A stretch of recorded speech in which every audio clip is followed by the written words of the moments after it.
Now, before we jump into learning HTML, CSS, or JavaScript, it's important for us to get an overall sense of what these things are. So in this video, we're going to look at the different components that make a website or a web application. Typically, this is called a web architecture. So let's look at different parts that make up a website. Now, I've made a video previously talking about the difference between a static website and a dynamic website. So I'll probably link that video here. But basically, the difference between a static website and a dynamic website is just that in a static website, the content is static, as in it doesn't change with respect to which user is looking at it or what kind of circumstances that website is being looked at. So it's fairly just informational. It's one way, as in the website is presenting some information to the user. The user cannot actually interact with the website. A dynamic website, on the other hand, will change its content depending on the context, as in depending on who's looking at it, when they're looking at it, what kind of a content they have searched for on that website. And also it allows the user to interact with the website. So that's the basic gist of the difference between a static website and a dynamic website. But if you look behind the scenes, there are differences between the components that make up a static website versus the components that make up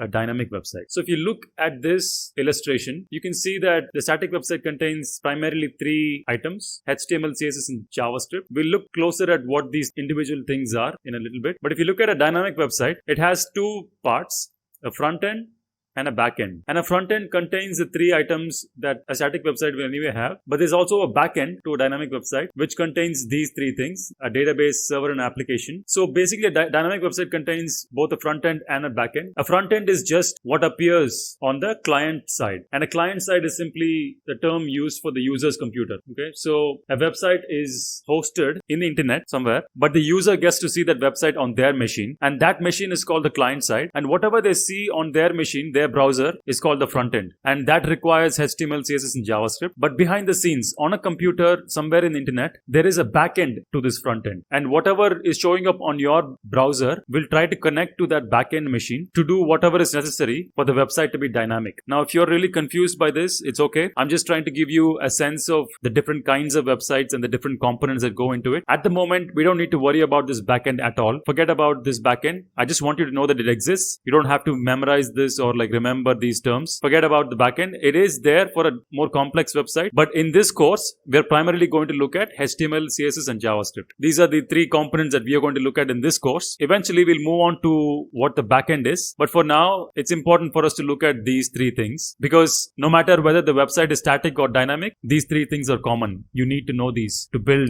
any website. So HTML, CSS, and JavaScript are the three primary technologies we're going to look at in this course. And I'll be talking specifically about what these are in a later video, but for now I just want you to know what these terms stand for. So HTML stands for Hypertext Markup Language. Again, I'll explain what this means in a later video, but this is what it stands for. HTML stands for Hypertext Markup Language. CSS again stands for Cascading Style Sheets, and JS stands for JavaScript. Don't worry too much about what these things mean. I'll talk about it in a later video. For now, this is just what it stands for. And each of these technologies has a different function in what it does to make the website look the way it does. So HTML is all about the content of your website. So every website has content.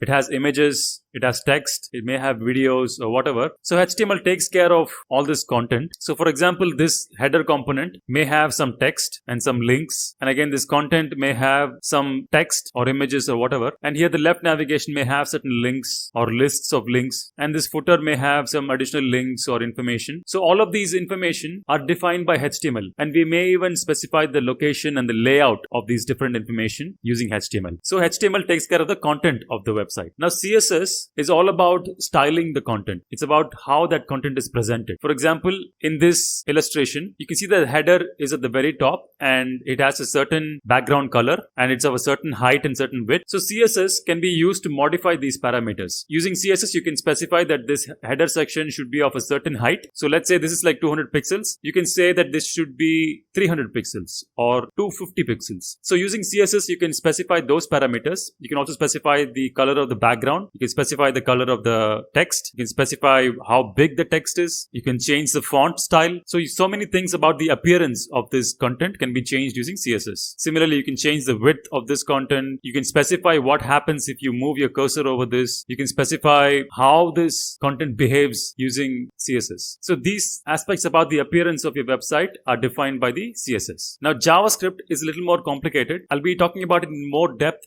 in a future video, but just to give you an idea, JavaScript is all about the behavior of the website. So HTML is about the content, CSS is about the appearance, and JavaScript is about the behavior of your website. For example, if you click on a certain button, what happens? And if you want to have a complex behavior in your website, for example, if you click on a certain button, a certain pop-up should come out and it should show you some new information. That kind of a behavior can be defined using JavaScript. So now we have a basic understanding of what these three technologies are meant for. Now let's look at a hands-on example of a certain website and let's see how these technologies are supposed to impact this website. So here we have a really beautiful website. I have this website on my local machine. You can see that this is actually on my computer. It's not on the internet. And I'm going to show you the code for this. But before, let's have a look at this website. It's very beautiful. It's very rich. So a lot of moving parts here, a lot of animations, a lot of colorful features.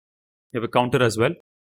So this is the website. Now what I'm going to do is I'm going to show you all the files that are necessary for this website to exist. So these are all the files that are required for that website to run. And typically when you have a website coded in files, there will be a special file called index.html, which acts as the entry point for that website. So if you look here, we are actually at the index.html file, which is what is showing you all this stuff. So we have this index.html. This is the HTML file which contains all the content which we're seeing there.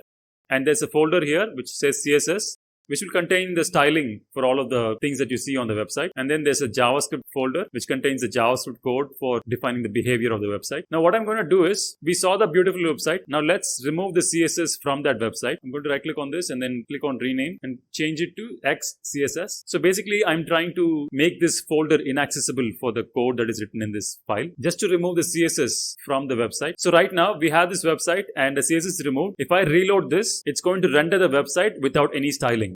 So this is what the website that we just saw looks like without any styling. So you can see that the images are still intact. There are links, and at the very top you also saw the links at the very top, the buttons and everything. And you can see all the content is still intact. All the text and the email box and the links, all of these are still intact, but it's completely devoid of the background, the styling and the colors, the animations, all of those are gone. So you can see that CSS is quite powerful. It does a lot in defining the appearance of your information. So let's go back and change the CSS folder's name so that it's again accessible for the HTML code. And if we reload it again, it's going to render all the styling. So you can quite clearly see how powerful CSS is. So this is what CSS does. It's all about the styling. Now, as for JavaScript, I'm going to show you a quick example. So here we have a contact page.